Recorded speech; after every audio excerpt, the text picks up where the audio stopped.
तो बहुत बहुत स्वागत है आप सभी लोगों का। जल्दी से चैनल को सब्सक्राइब कर दो, वीडियो को लाइक कर दो और शेयर करना बिल्कुल भी ना भूलो। तो चलो शुरुआत करते हैं। जैसे कि मैंने बताया पेपर बड़ा इजी था, जो पढ़ा है एक एक वर्ड आपको एग्जाम में मिला, ऐसा मुझे लगा। और लगा कि आपको समझ में भी आया होगा कि भाई आपने जो किया है वो बहुत ही बढ़िया पेपर किया है। तो चलो देखते हैं मैथमेटिक्स में क्या आपके सामने आया और कैसे आपने किया। ये सवाल मैंने आपको अपने बाय हैंड कराया हुआ सवाल था 91 वाला, जिसमें था ABC के मध्य बिंदु है, ज्ञात कीजिए कौन सा कथन सत्य है। और इसके बारे में अगर मैं बता दूं तो मैंने अच्छी तरह से समझाया था आप लोगों को कि इसमें टोटल मतलब कितने ट्रायंगल बने।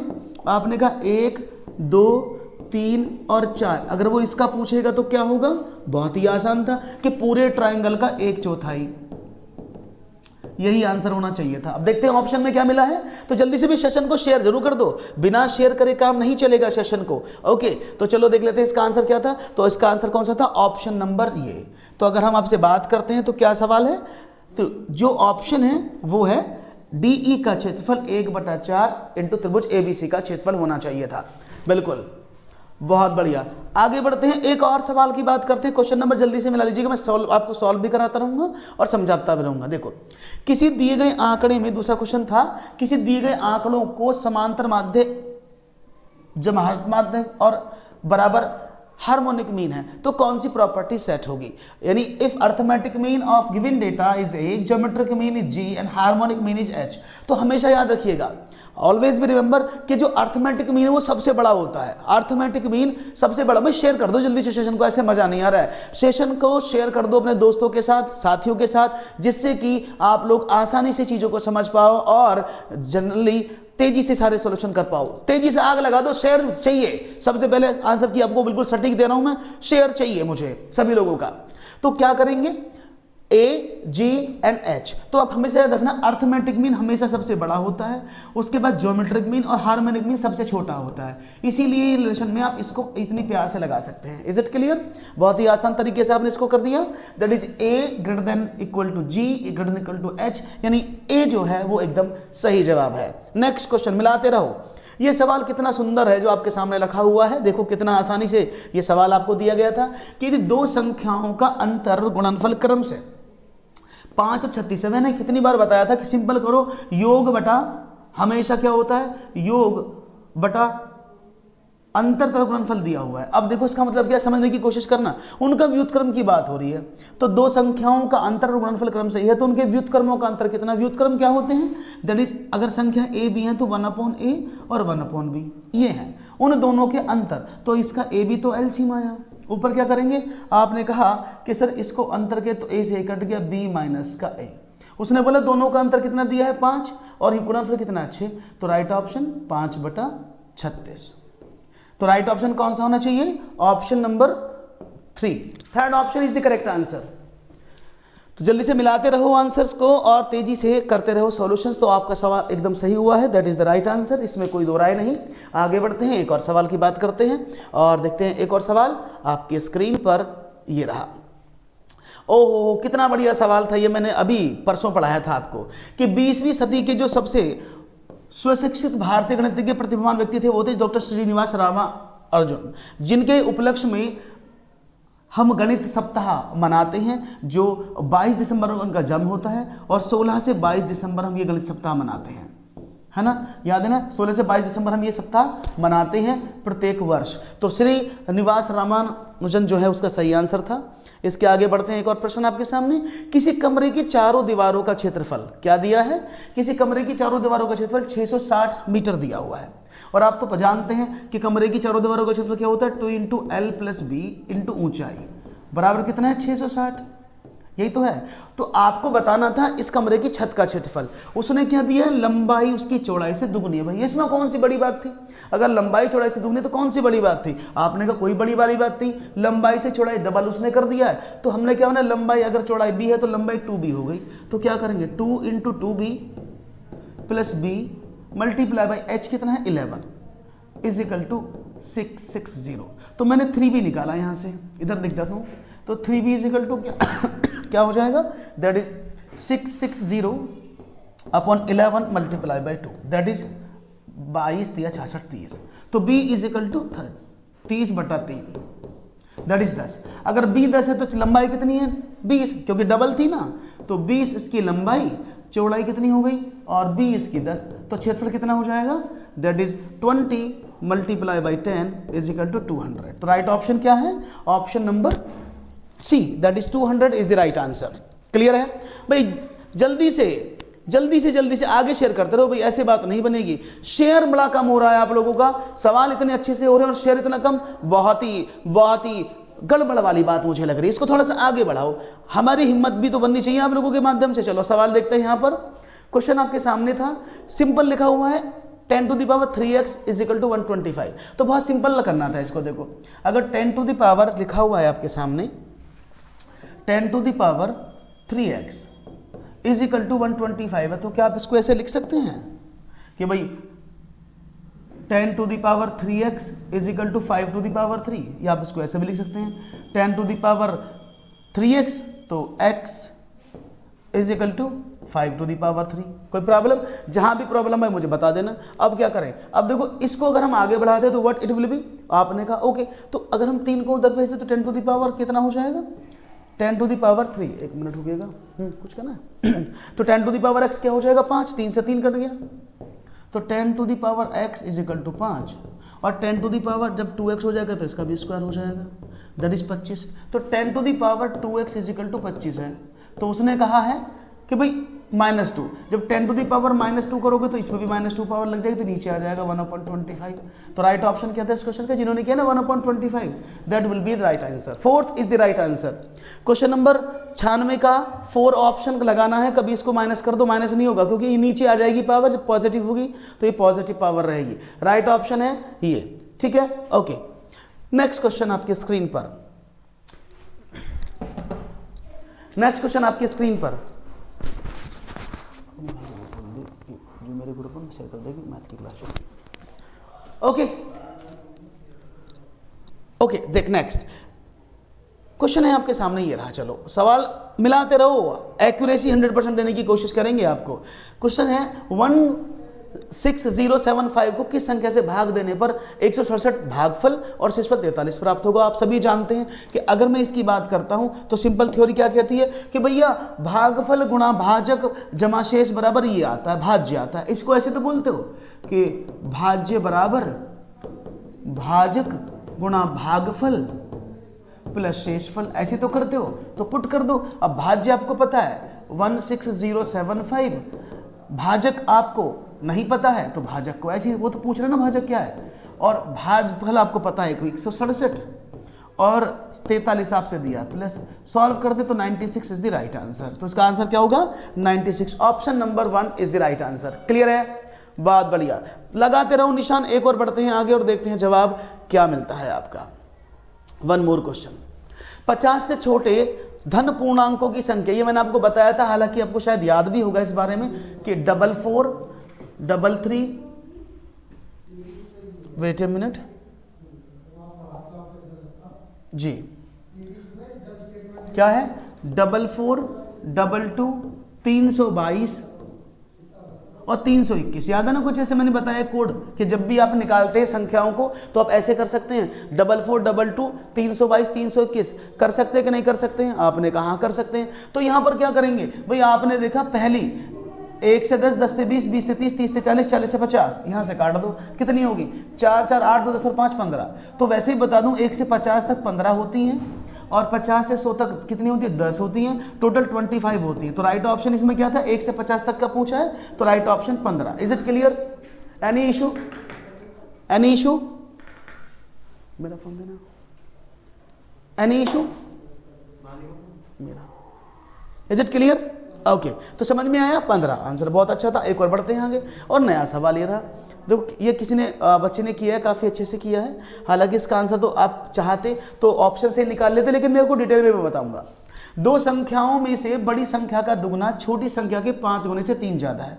अब देखो दो संख्याओं में बड़ी संख्या का दुगुना, अगर मैं पहला ऑप्शन ही लूँ तो बड़ी संख्या का दुगुना कितना हो जाएगा 28। उसने बोला छोटी संख्या का 5 गुना कितना होगा 5 पंजे 25, तो 3 कम है ना, यही आंसर बन गया। नहीं तो आप इसको इक्वेशन से भी कर सकते थे, ऐसे नहीं कि ऐसे ही होगा, इक्वेशन से नहीं होगा, you can do by equation also. देख क्या मुझे नहीं पता। है ना। तो कैसे कर सकते थे, हम इसको ऐसे भी कर सकते थे कि उसने बोला माना बड़ी संख्या ए और छोटी संख्या बी है, उसने बोला बड़ी संख्या का दुगना तो 2a, छोटी संख्या का 5 गुना, इन दोनों का अंतर 3 है, इक्वेशन नंबर 1। दूसरे में क्या बोला उसने कि बड़ी संख्या के 4 गुने, तो बड़ी संख्या का 4 गुना 4 है, छोटी संख्या का 3 गुना प्लस 3 है बराबर क्या है, उसने बोला 71। इन दोनों को सॉल्व कर लो, तब भी आपको 14 और 5 ही आ जाएगा। तो राइट ऑप्शन था 14 एंड 5। Is it clear?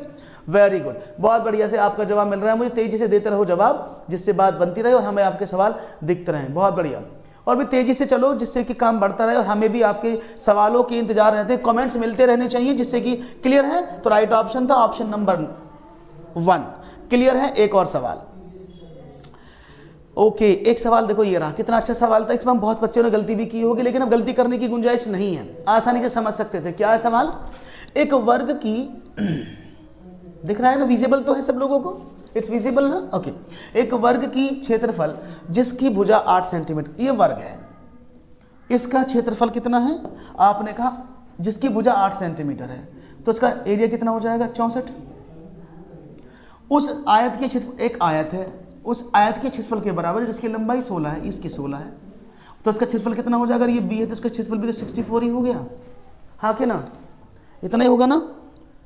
हाँ जी, इतना ही होगा ना? वेरी गुड, आपने कहा बिल्कुल इतना ही होगा, कोई इशू नहीं है, कोई प्रॉब्लम नहीं है ना? तो आपने क्या देखा, जब तो उसकी चौड़ाई बताओ, तो लंबाई गुणा चौड़ाई कितनी होगी? आपने कहा सर 16b मल्टीप्लाई बराबर 64, तो b बराबर 4। तो राइट ऑप्शन क्या है? ऑप्शन नंबर 3, b बराबर 4। Is it clear? समझ में आ गई बात? बहुत बढ़िया। मुझे ऐसे ही आप लोगों की जो वोट्स हैं वो मिलती रहनी चाहिए और सवालों का सिलसिला आगे बढ़ता रहना चाहिए, जिससे कि हम लोग आसानी से इन सवालों को आपके साथ पुट कर पाएँ और आप आसानी से सवालों को समझ पाएँ। ओके, बढ़िया, आगे बढ़िए, एक और सवाल की बात करें फिर।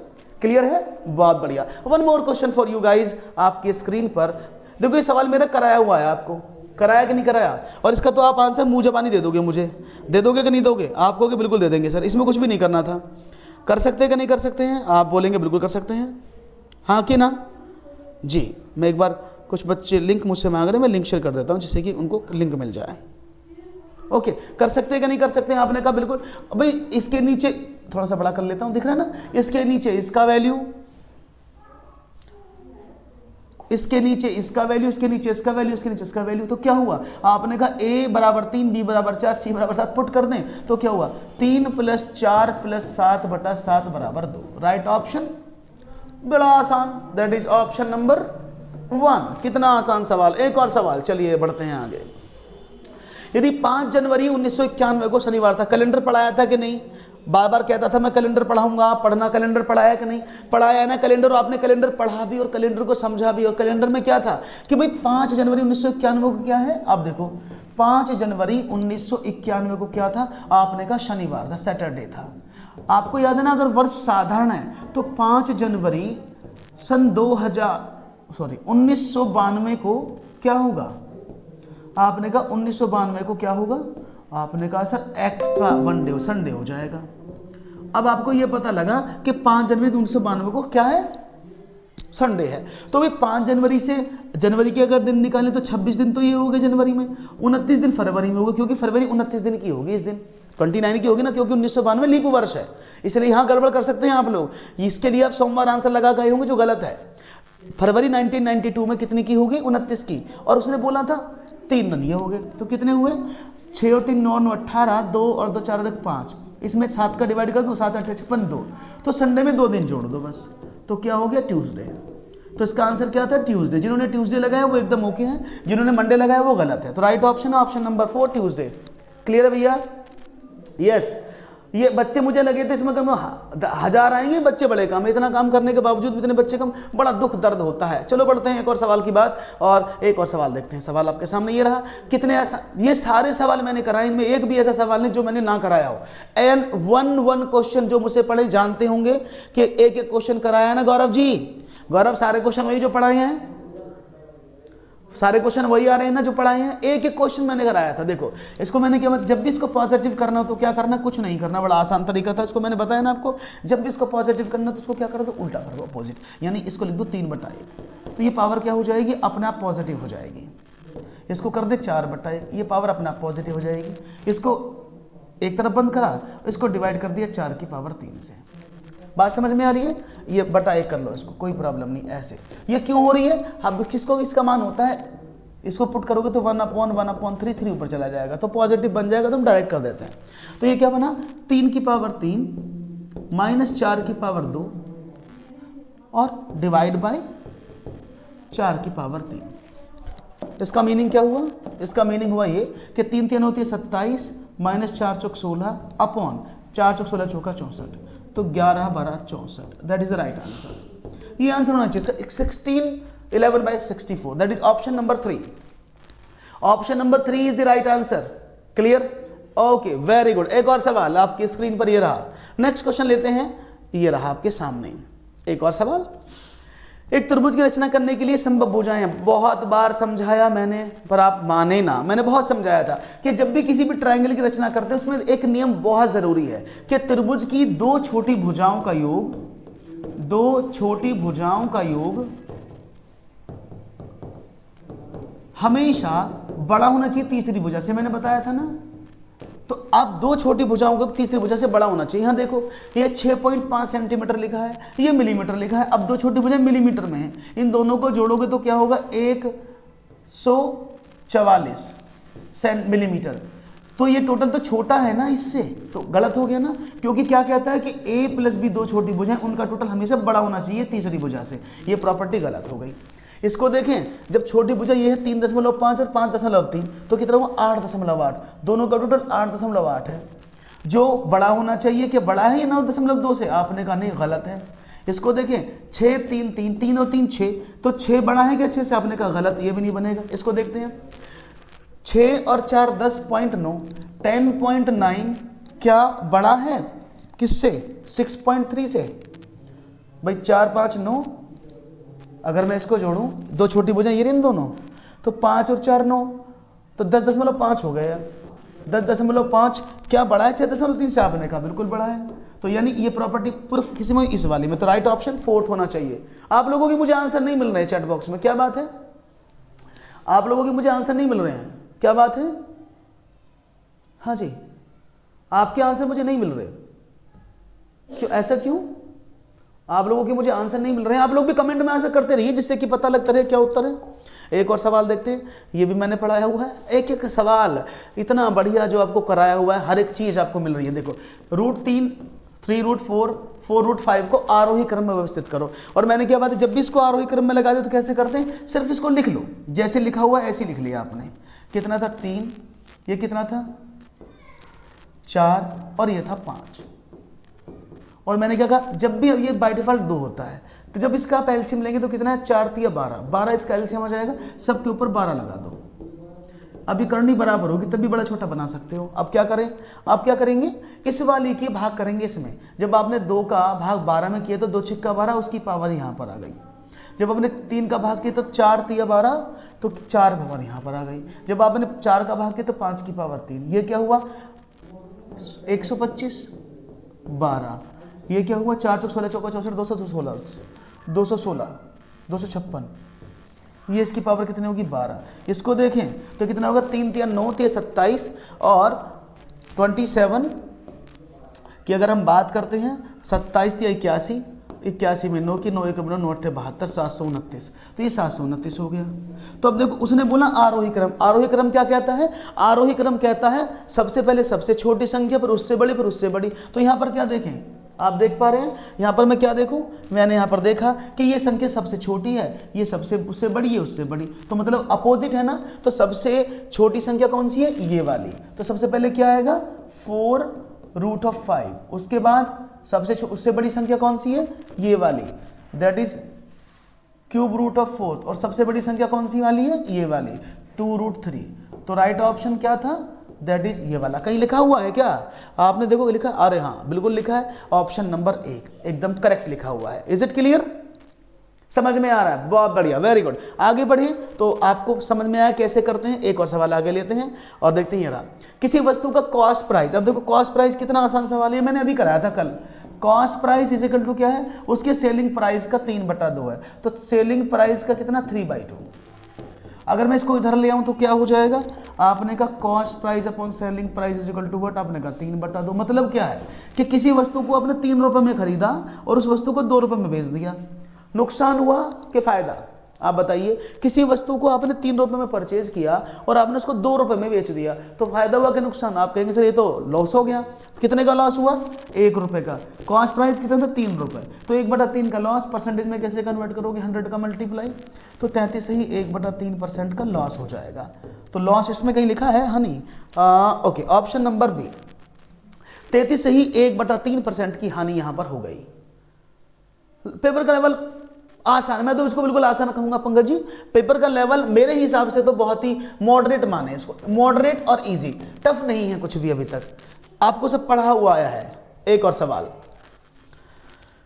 ये सवाल मैंने कितनी बार आपको बताया था कि इसको डिवाइड कर लो। देखो 12 1 0, 12 को 12 से डिवाइड करके भागफल बता दो, तो 12 एकम 12, ना जाने का 0, ना जाने का 0, 101, 12 8 96, कितने बचे? 5, 52, 12 चौक 48, बचे 4, तो 4 इसका शेष है। Right option, option number 4। बहुत छोटे छोटे सवाल हैं, एकाएक अंक निकालो, बताओ इस कितने अच्छे अच्छे क्वेश्चन आपको आए हैं एग्जाम में, आनंद की प्राप्ति हो गई। 8 6 48 में 8 लिया, 8 9 72 में 2 लिया और 2 2 4 लिया, आंसर आ गया 4।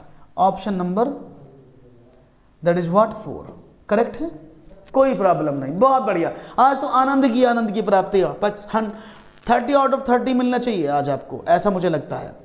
क्वेश्चन एक और आपके सामने, यदि आंकड़ों का माध्य मतलब मीडियन, इंग्लिश में भी पेपर है, आप चाहें तो इंग्लिश में पेपर देख सकते हैं, ऐसा नहीं है कि हिंदी में पढ़ा रहा हूँ मैं, इधर इंग्लिश में लिखा हुआ है।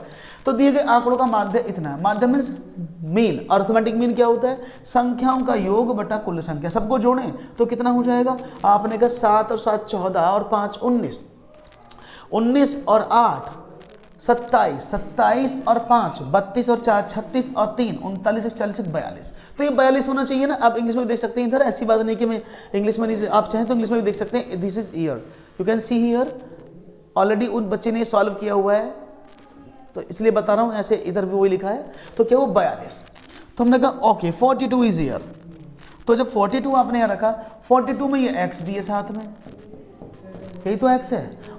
अब ये कुल संख्या कितनी है? 1 2 3 4 5 6 7 8 9 10, आप जानते हैं ना कुल योग बटे कुल संख्या बराबर माध्य है, तो 4.5 है। तो यानी आपने क्या देखा? 42 plus x is equal to what 45, क्योंकि 10 की गुणा उधर जाके हो जाएगी, x बराबर 3, तो ये x की वैल्यू कितनी है? 3 है। अब आपको क्या निकालना है? इसका माध्यक निकालना था, और माध्यक क्या होता है? यानी मीडियन। और मीडियन कैसे निकालते हैं आपको याद है ना? How to find out median. Median निकालने की एक शर्त है, क्या शर्त है? जब भी आप मीडियन निकालते हैं तो हमेशा एक बात याद रखिएगा, इनको असेंडिंग और डिसेंडिंग ऑर्डर में जरूर लगाते हैं। तो असेंडिंग ऑर्डर में लगाए तो क्या होगा?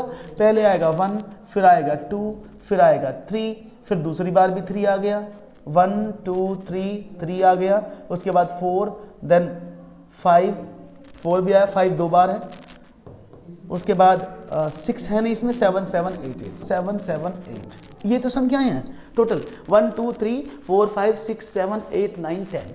तो बीच की संख्या कौन सी? आपने कहा 1 2 3 4 5 6 7 8 9 10, तो n+1/2 होता है। तो देखिए 1 2 3 4 5, 1 2 3 4 5, तो भाई ये तो बीच में ही आ रहा है, तो इन दोनों के बीच का वैल्यू क्या? 4.5। The right option is 4। Clear है? Right answer is 4.4। क्योंकि माध्यक कैसे निकालोगे? That is how you can find out, क्योंकि इस पोजीशन दोनों के बीच की आएगी, तो 4 + 5/2 दैट इज, तो इसकी मीन और मीडियन दोनों बराबर हैं, तो राइट ऑप्शन है 4.5। जिन्होंने 4.5 लगाया वो बहुत बढ़िया है। एक और सवाल, ये सवाल मैंने आपको पढ़ाया हुआ है और ये मैंने अच्छे से बताया, A.R. Fisher, the particular concept of विचरण का संश्लेषण, यानी analysis of variance given by whose, that is R.A. Fisher. एक और सवाल, अवरोही क्रम में देखो, मैंने ये सवाल मैं कितनी बार बोलूं, सारा सब कुछ पढ़ाया हुआ है कि जब भी आप किसी चीज में अवरोही क्रम में रखने पर किसी आंकड़ों के दोनों छोर से चीज घटाते हैं। फॉर एग्जांपल देखो मैंने लिखा 2 4 6 8 10 12, इसका मीडियन कौन सा है? इसका मीडियन क्या है? आपने कहा सर मीडियन होगा ये वाला 2 2 4, और मैंने यहाँ लिख दिया 14, तो इसका मीडियन क्या है? आपने कहा सर इसका मीडियन होगा 8, इसका मीडियन 8 है ना, क्योंकि 3 संख्या इधर 3 संख्या इधर, अगर दोनों छोर से मैं एक एक संख्या हटा दूं तो मीडियन अब भी सेम है। अगर मैं दोनों छोरों से एक एक संख्या हटा दूं जब भी मीडियन यही है ना, तो यानी मीडियन कभी नहीं बदलता। अगर आप दोनों छोरों से कोई संख्या हटाते हैं तो मीडियन प्रभावित नहीं होता, बाकी सब प्रभावित हो जाते हैं। तो यहाँ पर देखो माध्य और बहुलक प्रभावित होंगे, पक्का होंगे, क्योंकि इससे मीडियन तो प्रभावित नहीं होता, मीडियन तो प्रभावित नहीं होता, बाकी तो सब प्रभावित हो रहे हैं ना। माध्य माध्य का बहुलक तो प्रभावित होता है, प्रभावित होता है, माध्यक तो नहीं होता ना, मीडियन तो नहीं होता ना, मीडियन तो नहीं होता ना, इसलिए इनमें तीनों मीडियन थे, ये नहीं, ये तो पक्का होता ही नहीं है, वो कह रहा होगा। तो सिर्फ ऑप्शन नंबर 1 है जो करेक्ट है। माध्य और बहुलक प्रभावित होते हैं, और सिर्फ अगर वो बोलता है कि इसमें क्या प्रभावित नहीं होता तो माध्य का प्रभावित नहीं होती है। क्लियर है? तो जिन्होंने ऑप्शन नंबर 1 लगाया वो बहुत अच्छी बात है। एक और सवाल, क्वेश्चन है बाजू वाले, एक 5 सेंटीमीटर बाजू वाला दिया हुआ है, इसको मैं आपको बता दूं नहीं तो आप समझ नहीं पाओगे सही से, ठीक है ना। ये 5 सेंटीमीटर वाला बाजू वाला दिया, यानी एक ऐसा आपके सामने ये एक घन है, ठीक है ना। 5, 1 2 3 4 5, ऐसी 1 2 3 4 और 5, तो ये 5 बाई 5 का, तो ऐसे पीछे को 5 5 हाथ के होंगे सारे, ये है नहीं, ऐसे होंगे ना 5 5, तो मैं इसको सिर्फ बता रहा हूँ, ऐसे होंगे ना 5 5। तो अगर हम कलर करेंगे तो इसके इन कोने वाली साइड पर पीछे वाली भी साइड आएंगी साथ में, तो ये जो कोने वाली साइड है ये 2 बार से कलर होंगी कम से कम, या 3 बार होंगी। तो सिर्फ कौन सी बचेंगी बीच वाली? सिर्फ ये वाली। 1 2 3 4 5 6 8 9, ये तो ये सिर्फ 9 ऐसे होंगे जिन पर सिर्फ एक तरफ कलर लगेगा, एक साइड, यानी एक फलक पर एक तरफ सिर्फ 9 ऐसे आएंगे जिन पर एक तरफ कलर होगा, बाकी नहीं होगा। और इसमें कितनी फेसेस होती हैं? आपने कहा 6, तो मल्टीप्लाई कर दें, तो आपने कहा ओके कर देते हैं, तो 9 टोटल, और एक फलक पर 6, एक फलक पर 9, टोटल 6 फलक, तो 54 ऐसे होंगे जिन पर सिर्फ एक साइड कलर लगेगा। राइट ऑप्शन डी, ये मैंने कराया सवाल है। 4 option is the correct answer. Correct है, कोई दिक्कत तो नहीं, बहुत बढ़िया। आगे बढ़ते हैं, एक और सवाल, जल्दी से आंसर मैच करते रहो और आनंद की प्राप्ति करते रहो। एक और सवाल लेते हैं आपके सामने, ये रहा फिर। पंचभुज के अंतःकोणों का योग। अरे भाई बताओ कितना आसान सवाल था, अभी कराया था कल शाम को ही, कल शाम की क्लास में कराया था पंचभुज में। आप सभी जानते हैं पंचभुज का मतलब क्या होता है, n-2 × 180 होता है सबका कोणों का टोटल। आपने कहा ओके, तो n कितना है? 5 भुजाएं हैं, तो 5 - 2 × 180, दैट इज 3 × 180 540। तो पंचभुज का कोण कितना होता है? 540 डिग्री। जो बच्चे मैथ करके आए होंगे तो मुझे पक्का कुछ बोलेंगे कि हाँ भाई ये सवाल देखो थोड़ा अच्छा सवाल है, ये अच्छा सवाल था। एक खंबे का 4/7 भाग कीचड़ में धंसा है, कोई बात नहीं, एक खंबा है, थोड़ा जगह बना लेते हैं इसकी, ओके। एक खंबे का 4/7 भाग कीचड़ में धंसा है, दूसरे कलर से कर देता हूं, दिख जाएगा आराम से। एक खंबा है, उसका 4/7 भाग, ओके, 4/7 भाग कीचड़ में धंसा है। वो जब धसे भाग को, यानी इस 4/7 को बाहर, उसका 1/3 भाग, तो कितना खींचा गया आपने? 1/3 भाग खींचा इसमें से, तो यानी 4/21 भाग खींचा गया बाहर। भाई खंबे इतना भाग धसा था, उसमें से जब आपने उस भाग को बाहर खींचा तो कितना आया? आपने कहा 4/7 में से 1/3 भाग, तो यानी 4/21 भाग आपने खींचा, तो पाया गया कि इसकी माप 28 मीटर है।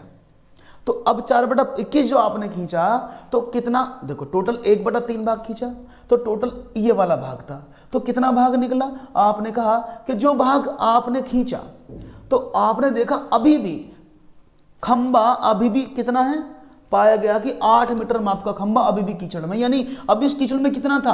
आपने कहा इसको खींचने के बाद, तो 4/7 में से आपने 4/21 खींचा, तो अभी भी 8 मीटर उसके अंदर है ना, 8 मीटर उसके अंडर में है। तो आपने क्या देखा, कर लो सॉल्व। 21 इसका एलसीएम आया, कितना आया? 7 × 21 7 × 4 = 28, 7 × 21 4 × 12 -21 4 बराबर 8 मीटर। इसको उधर भेज दिया, तो 8 बराबर 8 × 21, और एक खंबा बराबर 8 × 21/8, तो 21 मीटर का खंबा होना चाहिए। तो खंबे की पूरी माप क्या है? 21 metre. Right option, option number C 3। आप लोगों के आंसर मुझे वैसे कम मिल रहे हैं लेकिन आंसर बहुत अच्छे हैं। That is the right option, that is 21 metre correct answer है। एक और सवाल लेते हैं, क्वेश्चन आपके समक्ष, और देखते हैं जवाब क्या मिलता है। जबरदस्त। ओ उधर कहाँ चले गए भाई, इधर आ जाओ भाई साहब, आपकी आवश्यकता इधर है। ओके, सारे सवाल इतने आनंद देखते ही मेरी खुशी की लहर दौड़ गई है, बच्चे सारे कामयाब हो जाएंगे। ए और बी किसी काम करें, A + B किसी काम को कितने दिन में करते हैं? 12 दिन में। B + C उसी काम को करते हैं 15 दिन में। C + A उसी काम को करते हैं 20 दिन में। तो अकेला है, तो कुल काम कितना हुआ? आपने कहा 60 यूनिट। तो ए की क्षमता कितनी हुई, कार्य क्षमता? आपने कहा 5 की।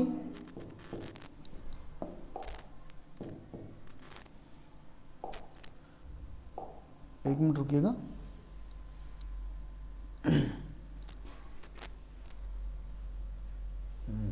चल गया भाई।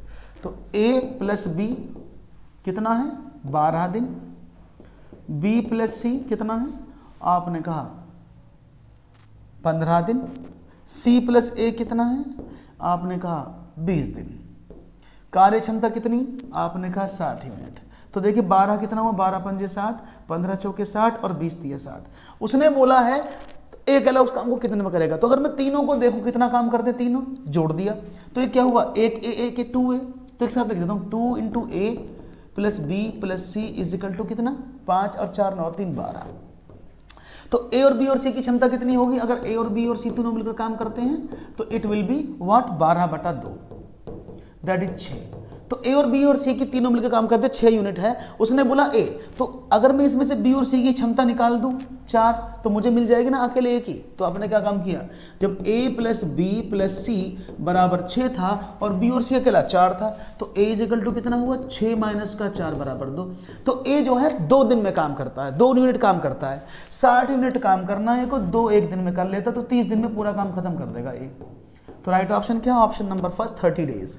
तो right option A is 30 days. Is it clear? Very good, 30 days is the right answer. एक और सवाल ऐसे हैं जैसे मैंने आपके लिए बनाए हुए सवालों को। हट, क्या कर रहे हो भाई?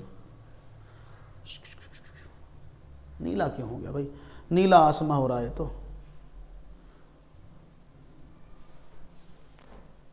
ओके। चलो भाई, नीला आसमा ये तो मैंने करा दिया। ये हो गया, ओके, ये मैंने करा दिया ना। इसको देख लेते हैं, इसको थोड़ा समझ लेते हैं क्या सवाल था। लेट्स सी, इसमें क्या था पूछा उसने? देखो, उसने बोला था इस सवाल में कि भाई इसका हम ऐसे बताओ, HCF बताओ। नीचे आ जाओ, ये रहा। और HCF क्या होता है आप सभी जानते हैं। भिन्नों का HCF कैसे निकालते हैं? शायद आप सबको पता है भिन्नों का HCF कैसे निकाला जाता है कि भाई ऊपर वाली संख्याओं का क्या निकालोगे? ऊपर वाली संख्या क्या निकालोगे? आपने कहा HCF। तो इन संख्याओं का HCF कितना? 7, क्योंकि ये तो होता है अंश का मैं से, हर का ले से। अंश का मैं से कितना? 7, 7 एक में ही था बस, इसमें यही आंसर है। और 55 और इसका LCM निकालोगे तो 330, क्योंकि अंश का क्या होता है? NR का HCF और DR का LCM। क्लियर है? बात समझ में आ गई? कोई प्रॉब्लम नहीं। आपने कहा ऑप्शन नंबर सही था। आगे बढ़ते हैं, एक और सवाल की बात करते हैं। ये सवाल क्या है? 7 प्लस 2 रूट 10। देखो थोड़ा समझने की बात है। सवाल मैंने अभी कल परसों ही आपको प्रैक्टिस में करवाया था। कैसे करेंगे? ये देखो, इसका डायरेक्ट तो आप निकाल नहीं सकते ना, इस पर को करनी अप्लाई कर सकते, क्योंकि करनी अप्लाई करोगे तो सवाल आपसे होगा नहीं, ये प्रॉब्लम करेगा। क्यों? क्योंकि जब इसको आप सॉल्व करोगे तो it will create a problem, क्योंकि ऊपर नीचे गुणा करोगे तो बदल जाएगा। हमने क्या काम किया?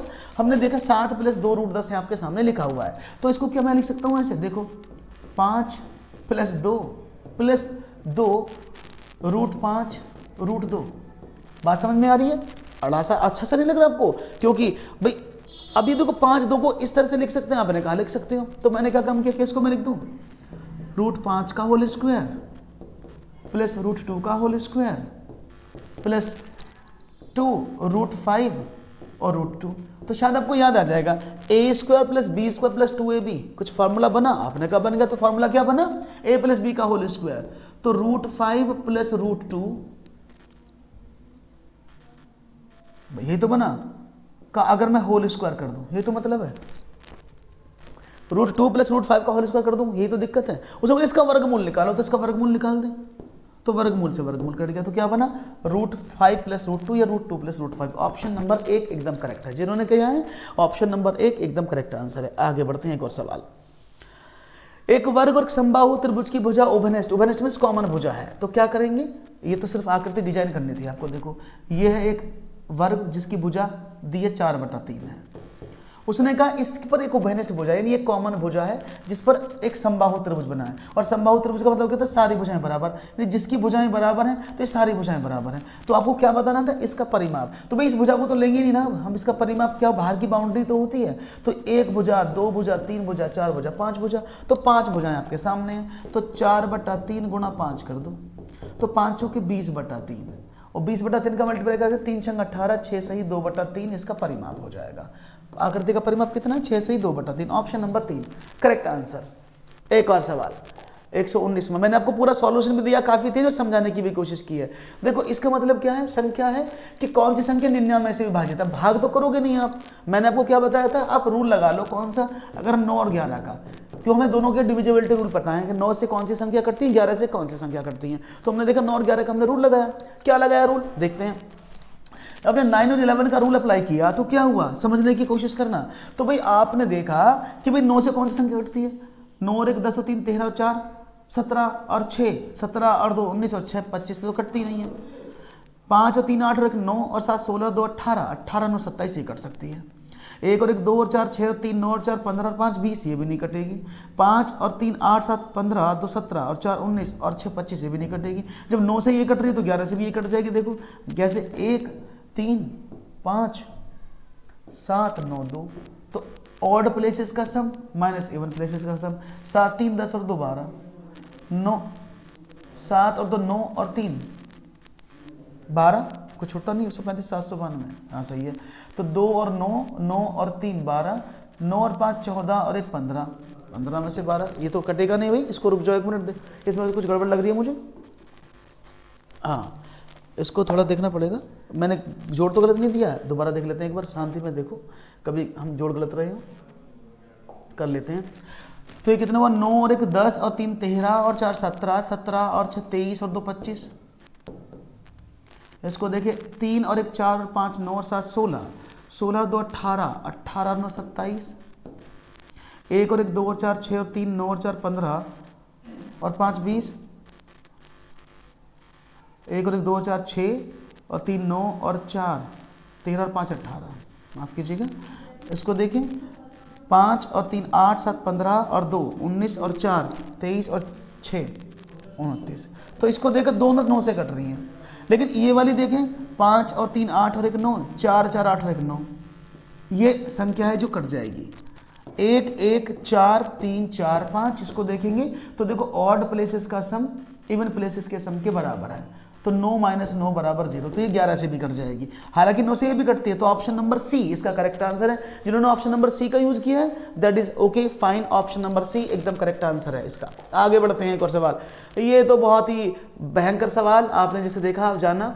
120वां सवाल क्या है, पाई क्या है। कितनी बार बताया है, पाई क्या है, एक अभाज्य संख्या है, परिमेय संख्या, परिमेय पूर्णांक। तो आप सभी जानते हैं कि पाई एक अपरिमेय संख्या है, क्योंकि इसका जो फ्रैक्शन है वो अशांत है और नॉन रिपीटेड फॉर्मेट में है। तो पाई को क्या माना जाता है, पाई को एक अभाज्य संख्या नहीं, अपरिमेय संख्या इरेशनल नंबर माना जाता है।